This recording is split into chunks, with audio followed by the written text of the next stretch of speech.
excited to have you here, Allison. Thank you so much. I'm really happy to be here. I appreciate the invitation. Why are faith communities positioned to promote positive childhood experiences? People aren't defined by the worst thing that ever happened to them, and pretty much no matter what your faith, that is underscored.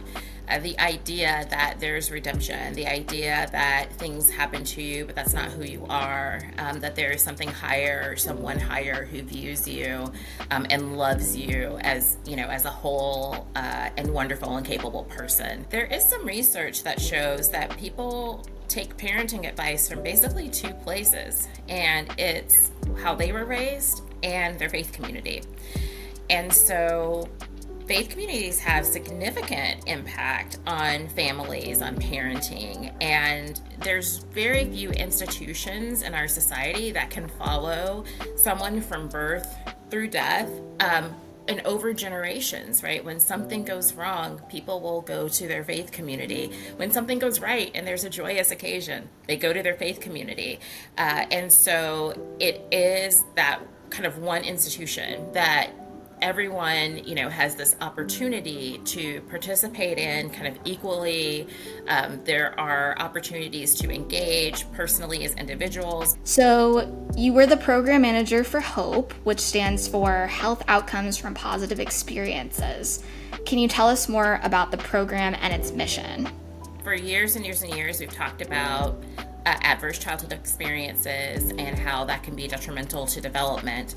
There is additional research that really showed that it's not just the negative that can have an impact on us, right? It's also positive experiences. And not only can positive experiences support healthy brain development, it also can kind of mitigate the impact of those adverse experiences, because life happens and you can't stop adversity, but it is possible to be healthy and happy and lead a productive, joyful life. What's the best way to empower faith leaders to advocate for systemic change?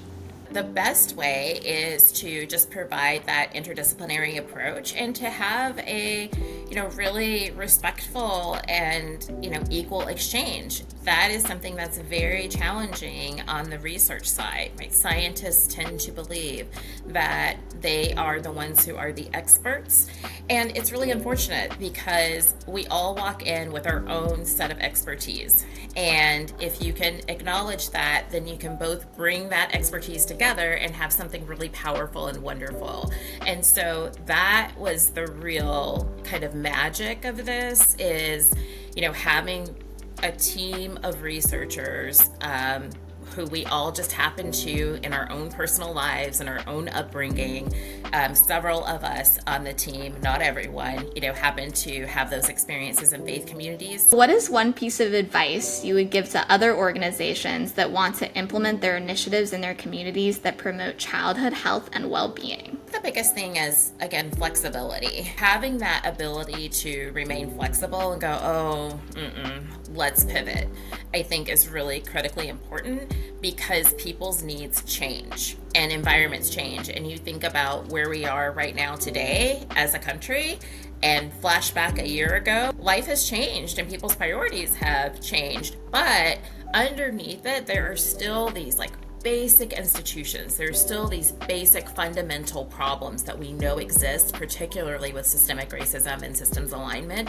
So keeping that in mind and making sure that you're letting other people guide you with their expertise and you're bringing in your expertise in a supportive role, I think is really important. You're bringing the project to life, but they're really the people who understand their own day-to-day experience and what's happening in their communities. I think it is a flaw in academia in general that it is very challenging for academics to pivot.